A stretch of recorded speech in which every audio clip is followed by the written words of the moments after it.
tell them that you are an expert. And introduce yourself. You're an expert.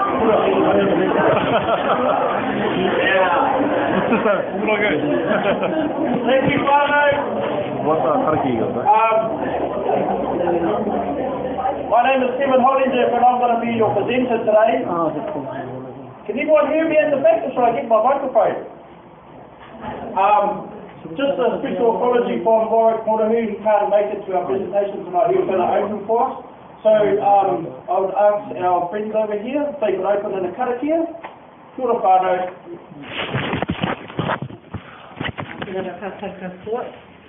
Thanks for the honour and the privilege to offer our committee for today.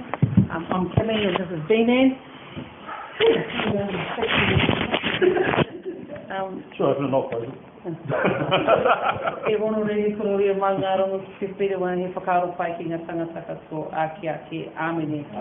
Peace and goodwill to all mankind forever and ever. Amen. Amen. Thank you, whanau. Yes. Tēnā koutou katoa. Tā mihi nui ki a tātou. Ane kuki tupiha. Ko matato te waka. Ko mota tau te maunga. Ko hukarangi te awa. Ko tāta hene te hapu.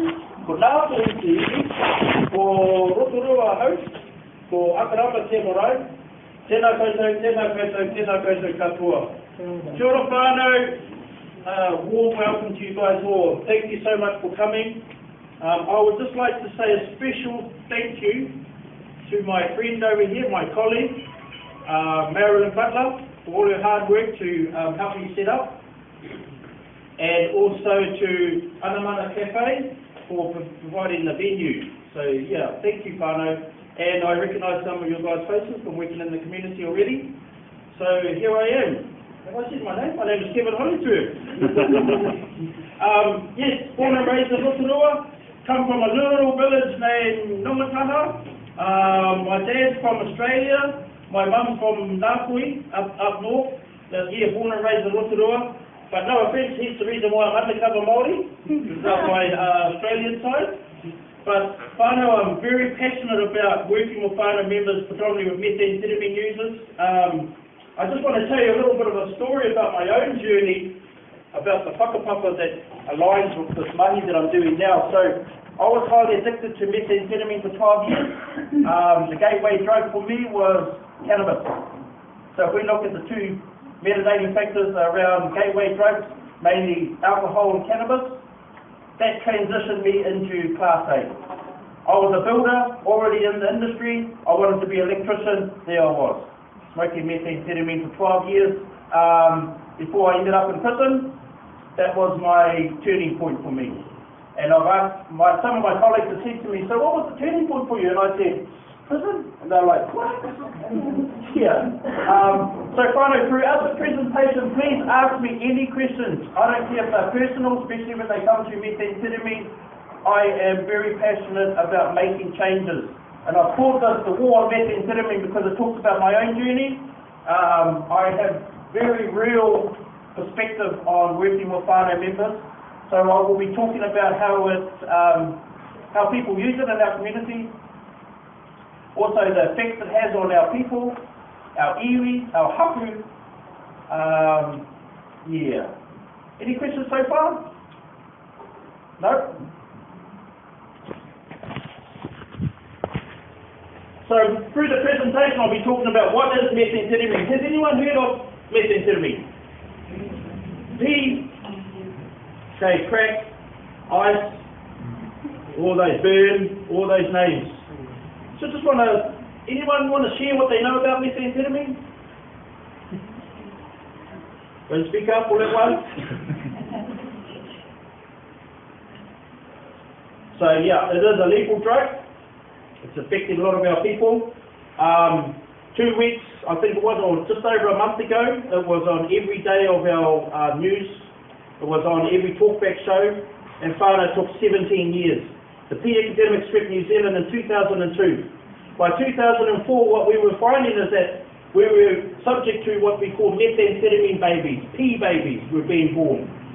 So now whanau members, a lot of our adolescents are between the ages of 14 to 17 to even 1 year old now. They're still being born.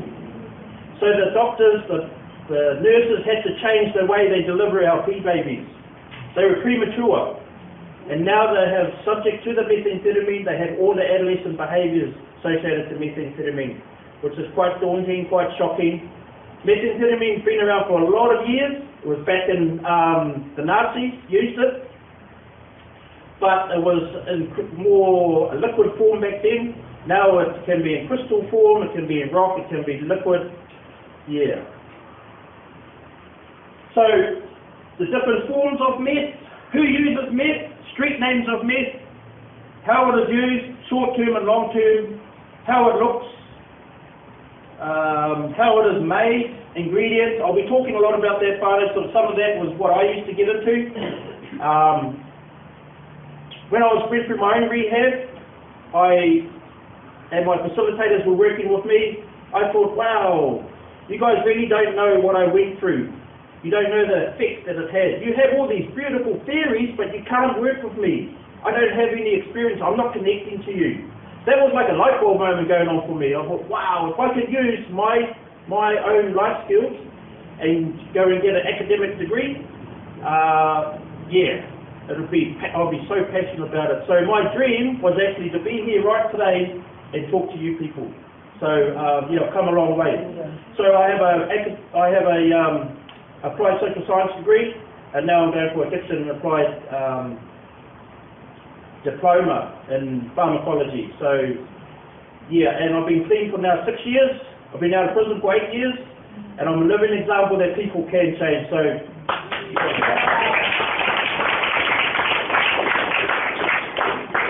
I'll be talking to you about the law, who is to blame in the scene in New Zealand, and what do we do, whanau. I've just got a little saying here. When I was going through my own recovery doesn't happen in people, it happens between people, and that's us whanau, that's us as social services. David Best said that in 2016. So a whanau member can't, or an individual can't work alone.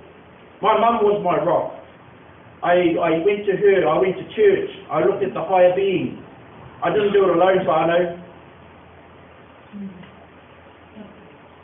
One of the other sayings here, you can't fix the problem with the same thinking that created it. Socrates, he was around 3,000 years ago. He was from a place called, in Aotearoa called Kotu. No. Back in the day, Kotu was the place to go to. No. So you can't fix the problem with the same thinking that created it. Whanau, I didn't even know what that meant. The problem for me was methamphetamine. It destroyed my connection with my whanau, destroyed connections with relationships. Yeah. Any questions so far, whanau? So the presentation's been developed around awareness. You know, what do we look for when we're working with whanau members, predominantly with methamphetamine? I know a lot of us, we go into home visits. You know, we're subject to methamphetamine labs and we don't even know. We're subject to people using it and we don't even know. So hopefully this presentation, you'll take one thing away from it. The use of methamphetamine in New Zealand has increased. So, as I said before, pea babies are being born, and that's daunting for our communities. It's taken 17 years to really make some noises. You know, I talk to people with addictions, methamphetamine, they go, it's easier to get than cannabis.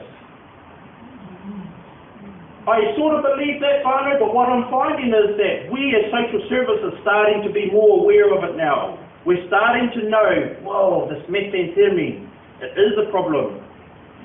So I hope that this presentation will make some insight for you guys. Users admit, I saw horns growing out of my 3-year-old baby. I'm 14 years old and I'm a prostitute for pee. I can score pee at any school. Babies are dying because of their parents are on pee. The best day of my life was when I killed myself. So whanau, if we talk about horns growing out of us, if we look at an individual who's been up for 24 hours to 48 hours, subject we're called a psychosis state. Methamphetamine users have been up 72 hours a week, and then they had 2 or 3 hours sleep, and then up for weeks again. So they will start seeing things. If we look at the scale here, dopamine, so it increases our dopamine, as we all probably know, the chemicals. Dopamine is our pleasure system. That's what makes us go, wow. So when I'm really, really hungry and I want something to eat, I go, wow. I'm increasing 100 dopamines inside my brain, the chemicals. Cocaine can increase 375. Methamphetamine is a whopping 1,275 dopamines inside our brain. So imagine that. So you add it up. So you're always looking for that next high. You're always looking for that fix. Excuse me, whanau, for walking backwards and forwards. So predominantly when they see horns, that's when they're going into the psychosis state. As we know, we're talking about mental health states then. What is methamphetamine? So it's a stimulant. Under the drug classification, these 3 drug classifications, as we all probably all know, depressants, stimulants, and hallucinants. So depressants are things like alcohol, cannabis, synthetics. Stimulants are things like methamphetamine, cigarettes. Who knew that cigarettes was a stimulant? Things like cocaine are all stimulants. It works directly to the brain, spinal cord, and affects the central nervous system. So it comes in capsules, powder, crack, pea. These are all sort of names. Any questions so far, whanau? Any? Yes? So you mentioned synthetic. Yes. What are some examples of synthetic? I hear that being thrown around a lot. Yeah, so synthetic cannabis, so basically that's a depressant. So it depresses the central nervous system. Yeah, so it's really dangerous. So we talk about synthetics, and that's really, really dangerous because they're mixing it with chemicals like embalming bodies, you know, petrol, all sorts of different chemicals. Yeah. Anything else? You have a question? No. Okay. And so the latest drug now is bath salts. Yeah, so they're mixing the bath salts with synthetics. So dangerous. But you know, if we look at that, from my own perspective, being a high user perspective, I seen the government, they made it legalised. It was legal highs then. You know, and we had a huge war on it. You know, our adolescents were using it because it was legal. We as social services couldn't do anything. Well, they said, I can get it up the road, I can get it from the supermarket, I can get it from the dairy. So basically, our supermarkets are the biggest drug dealers in the world. They sell alcohol, they sell sugar.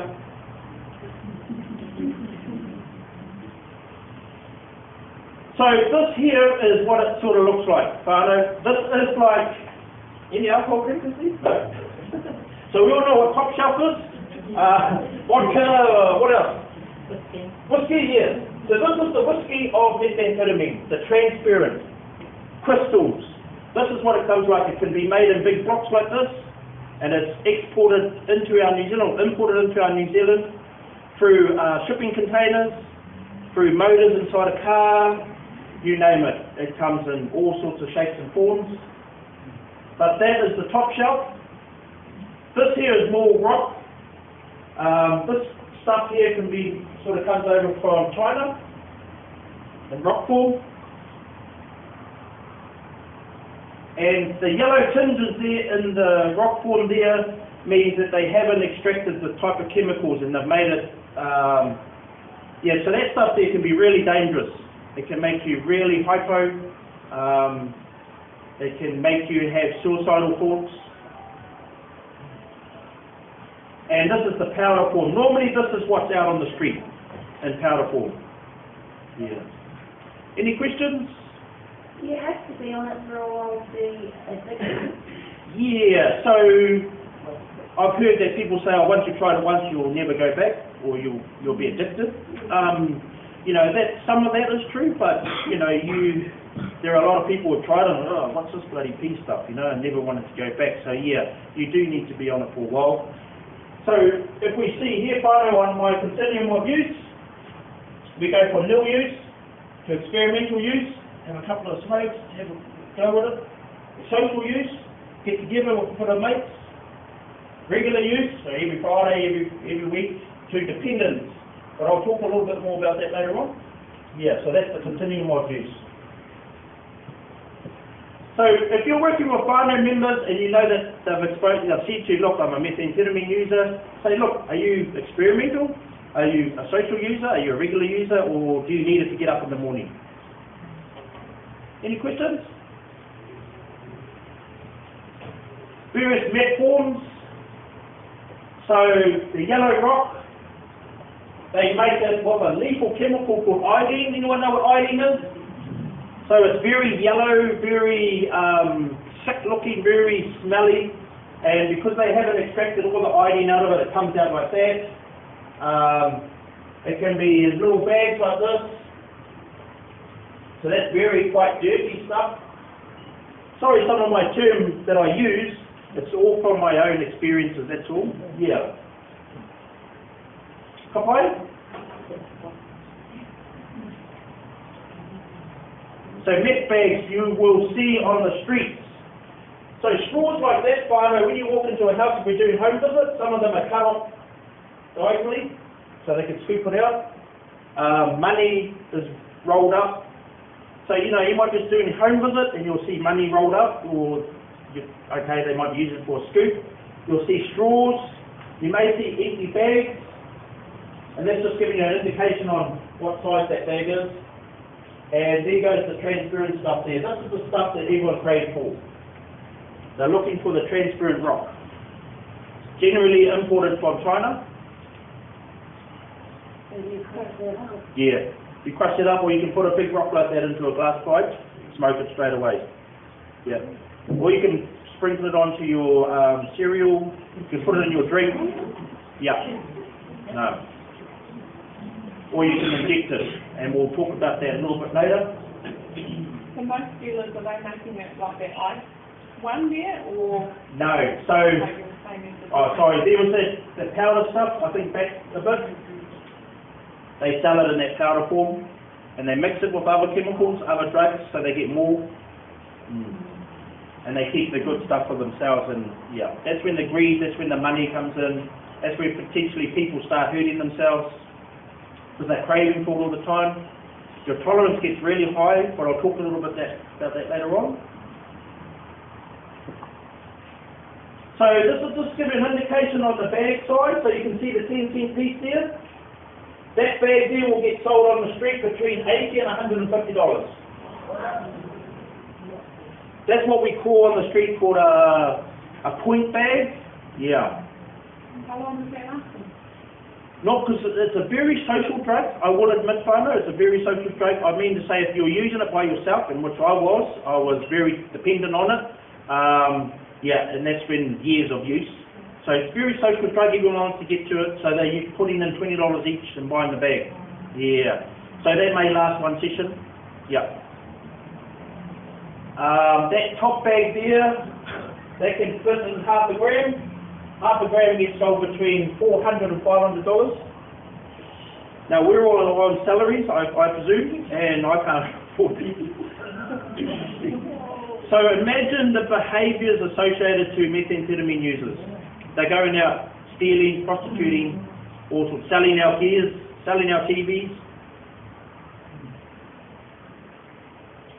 So here it is, whanau, the meth prices. So between 80 and 150 for a point bag, a gram cut. So that means that they've put stuff in it to get more. Between 100 and 200, a gram pure, 700 to 1,000. Please say 1,000 a gram. Yes. So that's a lot of money. And 1 ounce makes 28 grams, so that's 28,000.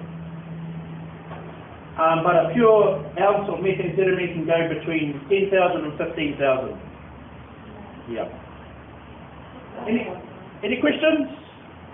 Am I going too fast?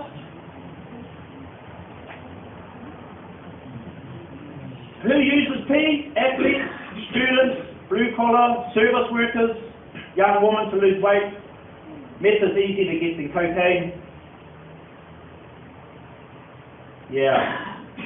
So, you know, there's been people on TV, Shortland Street, there's all sorts of people, lawyers, doctors, have all started to use it, or they're in it for the money. So they may not be using, but they're making the money on the side.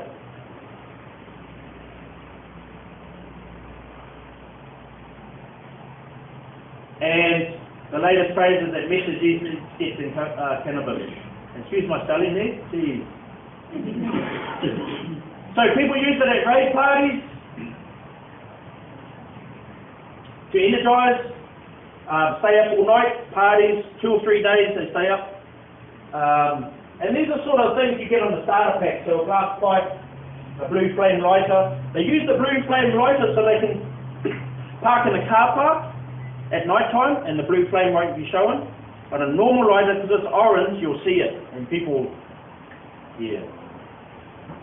So when you do a home visit whanau, just be aware, a lot of people put their waters with methamphetamine in it in the fridge. If you open up their fridge and they've got no food in there, but there's a couple of bottles of water, just ask the questions. Methamphetamine users are quite messy. They leave messes around, blue flame lighters, they leave old bags around. If they're intervening in it, so they're injecting it, they could leave like ropes on the table or tying themselves up, or things like belts. So yeah, just some telltale signs to watch out for when we're doing home visits. Yes. I'm not sure about the one to the other side when meth users are extremely meticulously tidy and everything's in its place and nothing like 2.0. Yeah, that's right. Actually live and function in the house. Everything is. So you're dead right. So the telltale signs with them is to look at, they're up all night. Neighbours are Sweeping the driveway, mowing the lawns at midnight. Erratically driving at night. So there are telltale signs to look out for, those ones who are very clean. But when you take one hit of methamphetamine, you come crashing down so fast and so far down. And you think, I just want one more hit to get back up. So they have that other hit and they go crashing down even more. So even if they're clean and all that, they will come crashing down. And it's then that's where we pick up the piece of their social services. Any questions? Yeah, how long does it take to stay up, as you say, like if you get a point bag? Yeah. And how long is that going to keep you going? So it depends on the strength of it. So back in those previous photos, that transparent stuff, you'd be up for probably 1 or 2 nights. That yellow stuff probably be a night, but you'd be very agitated. You'd be, different behaviours with the strengths. And then with the powder stuff, it'll last for about an hour. And you'll be wanting more and you'll be craving it. And that's when the danger happens. Yeah. When do they tend to go from the pipe to the injection? After about 2 years, but everyone's different. I mean to say it's all about the environment. If they're associated with people who intervene in any way, they'll be more inclined to maybe follow suit.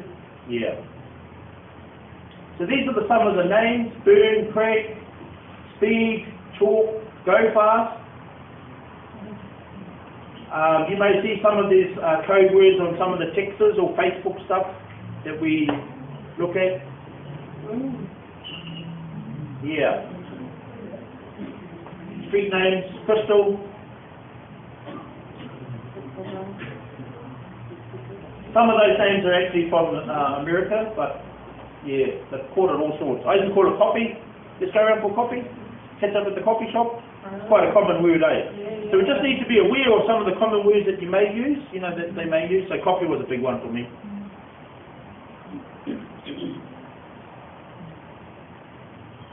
How is meth used? Snorted, intervened, smoked in a glass pipe, put into a glass bottle, or weed bits. Any questions so far, Father?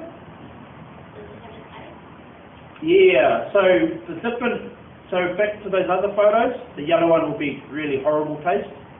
The transparent one will be quite nephrotic sort of taste. What's an example? Yeah, some of it tastes like, excuse my language, cactus. Yeah, and then when people are using it for such a long time, they start going really yellow skin. You can see it coming out of their pores. They're very erratic in their behaviour. They're very angry, agitated. their pupils are really diluted. Yeah. And then they go into what they call bugging. I'll get into that a little bit later, but that's about a 2 to 4 year methamphetamine user, where they start thinking bugs are inside them and they scratch their faces. Yeah. Very harmful. So chasing the dragon is another way. You may see tinfoil lying around. It may not be just for tinnies, it may be for chasing the dragon. So they put the methamphetamine on and they burn it up and down. This was the older way of smoking methamphetamine. Glass pipe. So when it's manufactured, it's in a liquid form, and then it crystallizes. And when it's crystallized, they put it into a glass pipe and they burn it. They take it back to its original form, and then the vapors come off. Any questions? Yeah, so some of the smell would be, that would be quite a dirty, smelly, because of all the black here. It's very disguised. You know, like cannabis, you can smell it, someone's got it in their pocket. Synthetics, you can smell it burning. Methamphetamine, yeah, not so much.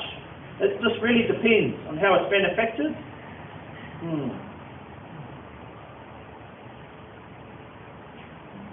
So light bulbs, if you notice any light bulbs missing when you go into homes, red alerts. Have a look. Normally they get the clear light bulbs. They cut the top off with a hacksaw and they tape it up and they smoke it. And they put. Remember, Father, like myself, I was an expert at this. I had starter packs, I had bags, and I had things like that. When you're at that stage, you are an expert, and that's all you think about. Methamphetamine. It's a very dangerous drug, whanau. It destroys lives. So this is the IV. Belts for wrapping around their arm. String, rope. So they put the methamphetamine in here with water and they burn it off and dilute it, and then they suck it through cigarette butts for the filter. Yeah. The cigarette filter? Yeah. Yeah, they suck it through that, so it filters all the stuff out of it. Anyone know any methamphetamine users? Working with methamphetamine users? Okay. There'd be some of the questions, you know, do you smoke it? Do you snort it? Do you inject it? Some of the telltale signs to look for when people are injecting, you know, they'll have bruising around their fingers. They're trying to find a vein, bruising up around here, of course, and wherever they can find a vein. Normally, they go from smoking it to snorting it to intervening. Yeah. Just like, you know, when you go to a hospital and the doctor gives it, it's always through that way. Yeah.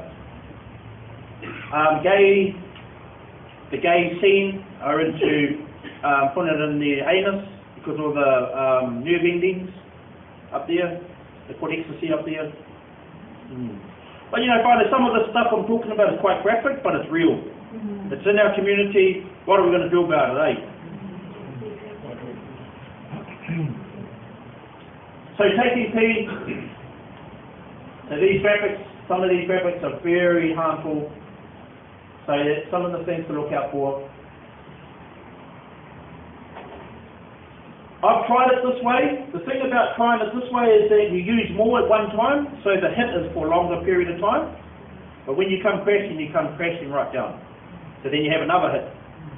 Generally they're injecting something anywhere between 1/4 gram and 1/2 gram at a time. Where if you smoke that, you could smoke that in 2 days. Where the buzz would last 2 days. So for the hit, this is snorting it. So you may see broken glass or this sort of stuff, or credit cards lying around. money, I'm snorting it. Any questions? What are the effects of the user?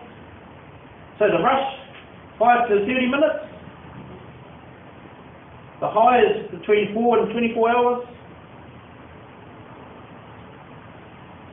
The binging between 3 to 15 days. And that's real whanau. You will sit around for 3 days just smoking it.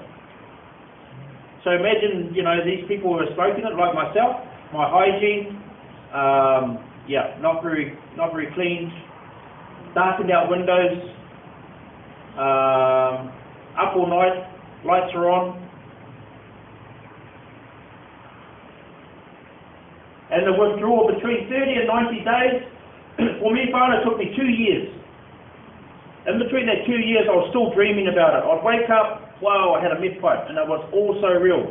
Now, when we're talking about with whanau members, the question that I asked them, are you still dreaming? How long have you been using for? How long have you been off it? Because the effects around dreaming, when I would wake up, I thought I was there, using it. I thought, this is real. And potentially for our whanau members coming out of recovery or who are in recovery, that's the turning point for them. They want to go and get high straight away. So those are the triggers. For me, I got to a stage where I was anti it. I had enough. Destroyed my life, it destroyed my relationships. I wanted to rebuild that. And doing an academic degree actually helped me within my recovery. Kevin, what's tweeting? Oh, it's just another name for it. Just having a blast or having a go at it. Yeah. Top up. Put it back. So you've been clean for 6 years? Yeah. How do you feel about it now? Do you still get the urge you want No. or something? Or? No. So I am so passionate about where I am now. It's more than a high of any drug that I've ever had. To be here right now, whanau, I admit that. To be working with whanau members, for that first 2 years, yeah, I couldn't be around it. And the hardest people to break from were my own whanau members.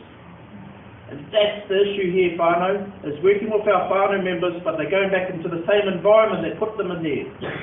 So for me, when I come out of prison, I thought, yay, I had a release plan. The release plan, I had 52 certificates in there, I had wheel track rollers licenses. The parole board said, now Kevin, you've got all these certificates, we want you to go out in the community and walk the talk. When I got out to the community, I wasn't walking the talk, I was talking the walk. I had ideation thoughts of being institutionalised. I would lock myself in my room, the system told me when to eat, the system told me when to sleep. That was quite daunting for my mum. She provided the home.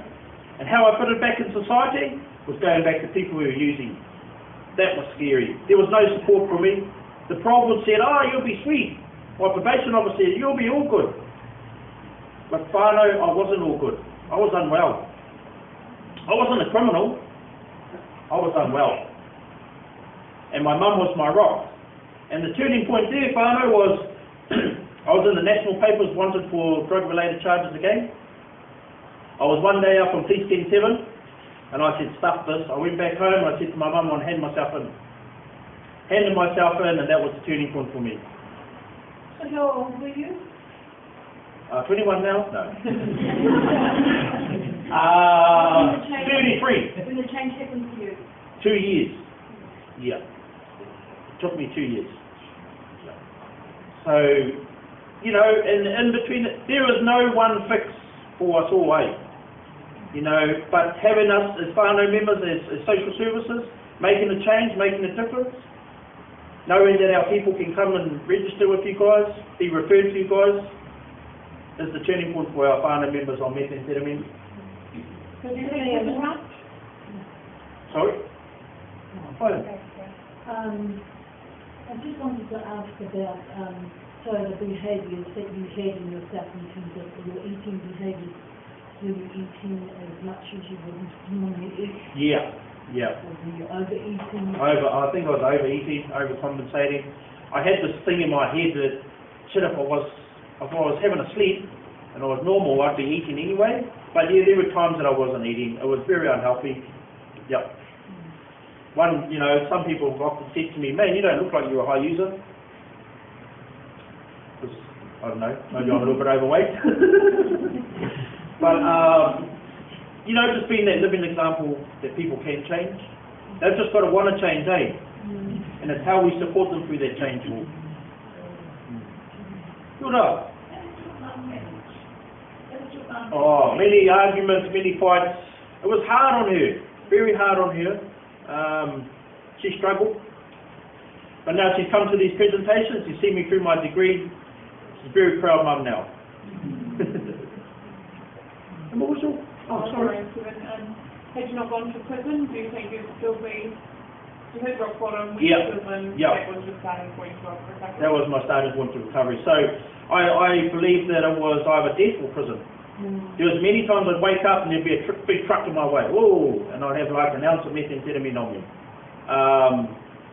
Many times I'd be in a ditch, so I went very hazardous user. Till I come back from Dargaville and I hit a big truck. I record-trailed off a 18-wheeler truck and then hit another truck, and then I jumped out of the truck and I had a little scratch on my jeans and a little rip, and I thought, bloody hell, you know. But they closed off the whole street, the whole main road. People come from all far and near and said, shit, who's dead? No one was dead. Yeah. That was like, whoa. Those were the red light moments for me. Yeah. Sometimes we need to go through that, eh? Bit of tough love sometimes, but it's hard, eh? So that's some of the effects. Short-term effects, sweating. I remember middle of winter, walking around with singlets, sweating. You know, if you go into some home visits and you see some of our family members middle of winter, yeah, just ask them the questions. And obviously, yeah, teeth. Any questions? Long-term effects, fatal kidney and lung disorders, brain damage, liver damage, anxiety. I had social anxieties when I come out of prison. I didn't like big crowds. And that was never me, I was always a social person. But I believe that prison, the institution of prison, did that to me. Yeah. I was in there with rapists and murderers. I wasn't a criminal. I know that methamphetamine is a Class A drug and it's against the law, but I wasn't a criminal. I have no regrets, but I should have been put into maybe a rehab or a different journey. But I was classed as a rapist, a murderer, because I was up there with a methamphetamine user. Sad. Because I was labelled as, oh, you're that meth user. Yeah. So I did, I got 2.5 year sentence, I did 2 years. No. It's available, yeah. So when you're in one part of the prison called remand, that's when you're waiting for sentences to go to court, that's where it is. Because the transition of people coming and going, yeah. And the visits, yeah. So I learned about the law system very fast. I learned about the changes going through prison, and it helps me on my mahi now. But you know, one thing I do have regret is that criminal record has hindered my job opportunities. I've just applied for a job in the prison. They looked at me, no way. Yeah. And it's sad, because I believe I could help or work with those family members, give them hope. But when you've got a criminal record 4 pages long, yeah, not good.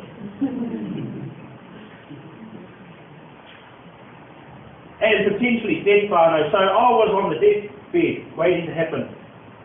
You know, hazardous user, driving while I was in methamphetamine intoxicated. They call it in the street called fried. When you're out there, you're very erratic in your behaviour. You're talking quite erratically. Yeah. Kevin, Yes. violent and aggressive behaviour. Yes. I mean, every day when you hear about Yes. violent crime, Yes. violent crime. Yes. Behind it. Yeah, so violent, yes. So methamphetamine will magnify anything that you have going on. If you have any depression, when you're coming down, you'll be very depressed. So it heightens anything that's going on for you. I wasn't paranoia, yes. I wasn't a violent person anyway, but there was times where I was coming down and I was quite violent, yeah. So that's when I was craving for it, I was withdrawing. And if you're a violent person anyway, and you take methamphetamine, you've got it's dangerous. Yep. If you're a clean person, you will be cleaning that room like 10 times. If you're a very sexual person, yep, it can heighten your sexual moods. Yep.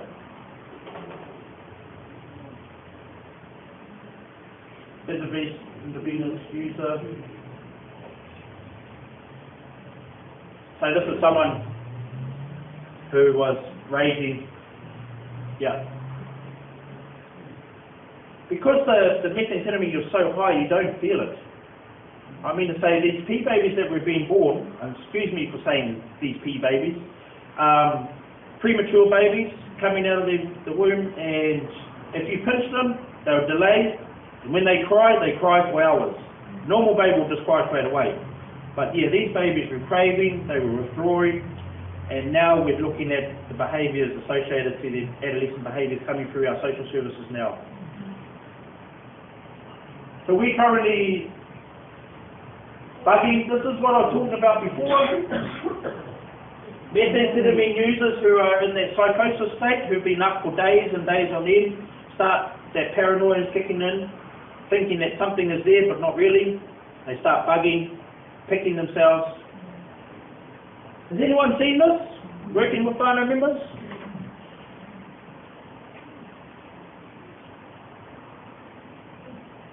So nosebleeds, people who snort it. You see the difference there? Oh. Now we go 3 years later. Pimples. That's the same girl.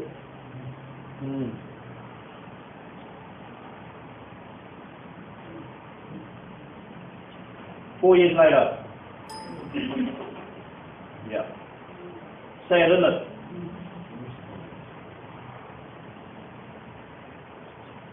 So you see the cycle here? 10-year fix of methamphetamine user.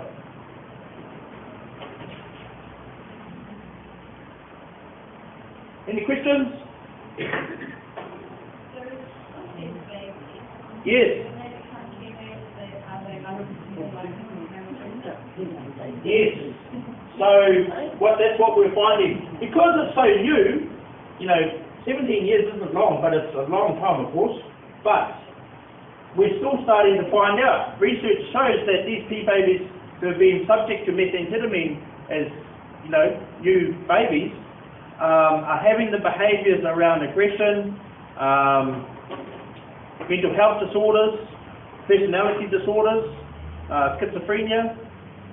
Yeah. So, potentially, yeah, it's dangerous.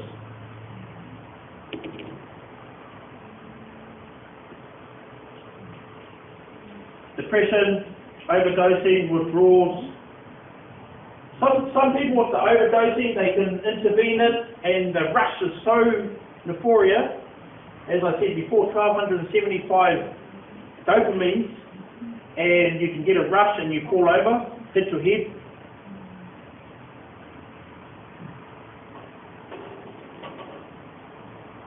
Where these holes are seen, the brain doesn't function. So that's a before and after. Healthy brain of a nice user. Is there a time frame on that picture? Like that's not that people didn't just use one weekend? No, we're talking 2 to 4 years. Right. Yeah. Does the brain heal? The brain can heal. Does always stay there. I think for, even like myself being a high user, I think that I think memory loss, but I think that's just normal. I found myself when I was doing my social science degree, I had to try like 20% extra harder than my colleagues. And I'd finish an assignment in bloody half a night, I'd take bloody a week, excuse my language. But I think I have repaired a lot of the damage. Yeah. I think it's up to the individual. Yeah. Dr. Dispenza says that you can heal by thought alone. Just some of the stuff here. Meth kills. We just buried our 21-year-old son. I lost my 3-year-old daughter to the stroke. Yeah, some of this stuff is daunting, eh? You can find a lot of the stuff on the internet. It's real life stories. It's hard to watch someone kill themselves. So potentially I was killing myself. Yeah, my mum's seen that. So how's it made? Biggest question.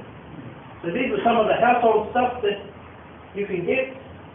So ephedrine, the top one there, cold tablets, that's extracted by what we call an ephedrine plant.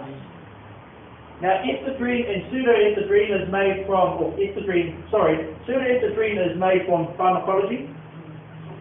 Ephedrine is made from the plant. So that's the differences there.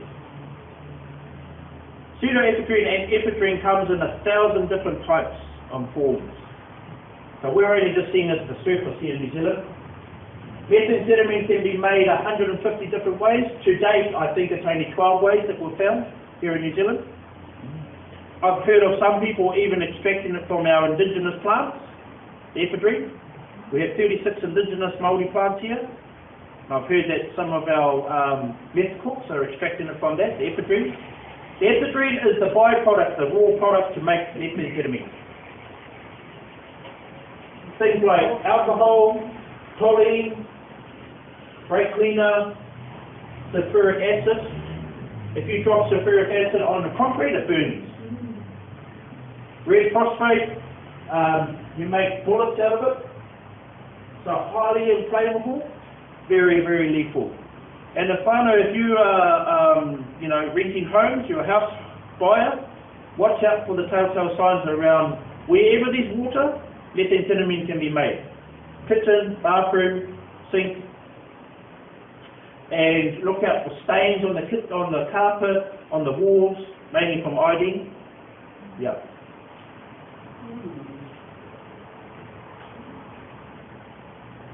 Over the counter, so these were basically, we could buy these over the counter, we still can, but they need to be done by prescription now. Yeah.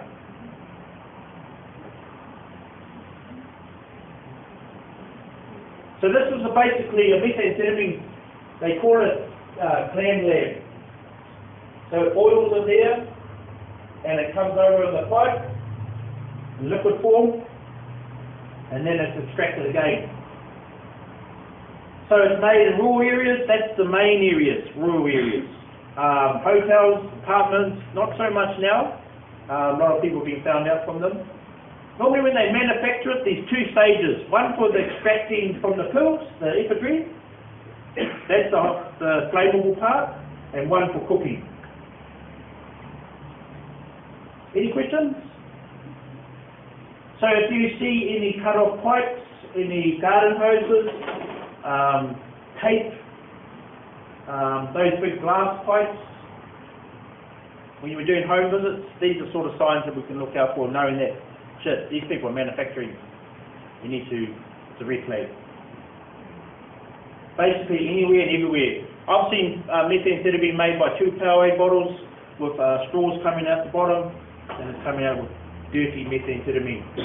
Yeah. They call it Kiwi ingenuity.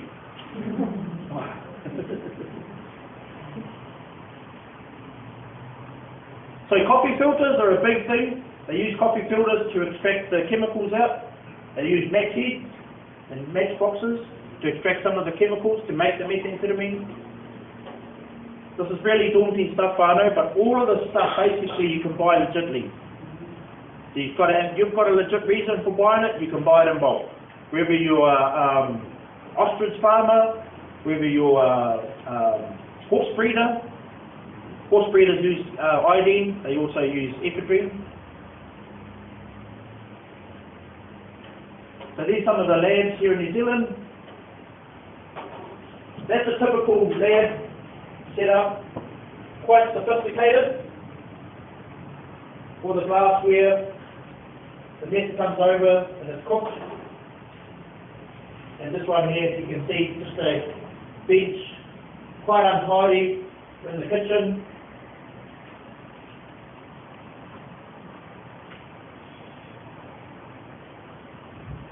So So that's basically a methamphetamine lab in the garage. That is very untidy. But if you weren't aware of that, you wouldn't know there was a methamphetamine lab. So hence the reason why I believe this presentation is very important for us, to know what we are looking for.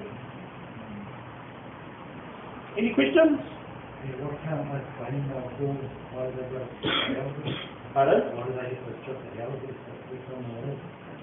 Yes, that's a very good question. Because the chemical sticks to the walls, and the chemicals that are used, toluene, iodine, it soaks into the walls, but it can be cleaned off. Another thing is they use a lot of waste and they put it down the drains. Yeah. So you're seeing them stripping the houses right out. I know. Instead of cleaning them. Instead of cleaning them. Yeah, that's a very big question. I think, because it's a solvent, it can be dissolved. I mean to say, if you're a whanau member and smoking in the house, it doesn't need to be stripped down. It can be cleaned by white mess. Even the can labs can be cleaned by white mess. Yeah. So if you know whanau of a house that's been used by methamphetamine, just get it tested. But it's normally those people who are testing it, they come in and say, oh, you need to do this, you need to do that. And that can be, thousands and thousands of dollars. So there are people out there making money from us.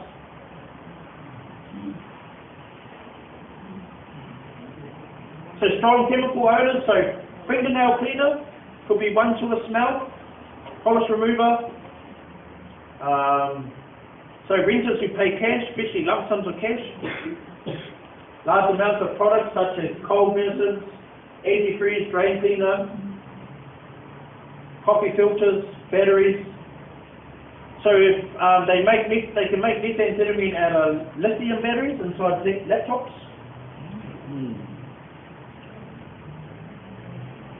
So as I said before, houses with windows blocked out and lots of nighttime traffic. Normally the nighttime traffic is people going to school or going to get it or in their social user. What's the green name? Oh, it's just another name for it. It's all these sort of terminologies, all these different, like fried pork, green haze, just another name. Yes. I used to go to one on the meeting, but Yes. I just want to say to you, thank you very much for doing this, because I think the more we know, the better, and it comes from somebody who's lived it and experienced it. And I wanted to say to you, don't give up on those jobs. You should be contacting the Chief Executive of Corrections and saying, you need this. You really do. Can I get that in writing, please? But look, remember Greg Newbold? I went to school with Greg Oh, wow, yes. long before you were born. He's Yes. now a professor of criminology, was sent to prison as a dealer of heroin. So you can do all kinds of things with your life. Don't you let anyone put you off. Thank you. Nice meeting you. Bye-bye. Yes, that's got my ego back up. My endorphins are my dopamine. So the cost to clean up a can lab, as I said before, $15,000. Yeah. I mean to say that's where they're making the money, eh? Cindy?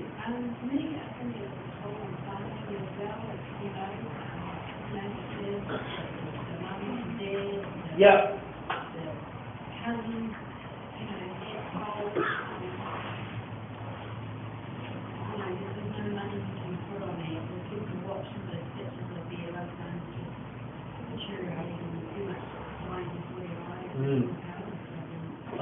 Yeah, you did right. I think for even when I look back on myself, I didn't want to get help. I'm a mechanic by trade. I'm a fitter welder and also work as an electrician. So I had 3 trades, and I was always addicted to substances, mainly cannabis. And I shifted the cannabis to speed, ecstasy, and methamphetamine. But the addiction went from over here, my work, whanau, to my addiction shifted to the fully focused whanau work meant nothing to me, and it was all my addiction. Yeah. So it's just about looking at how we can support that person, Sure. I'll have to go through, but I want to Sure. Thank you. Thank you for coming. and keep it up. Thank you.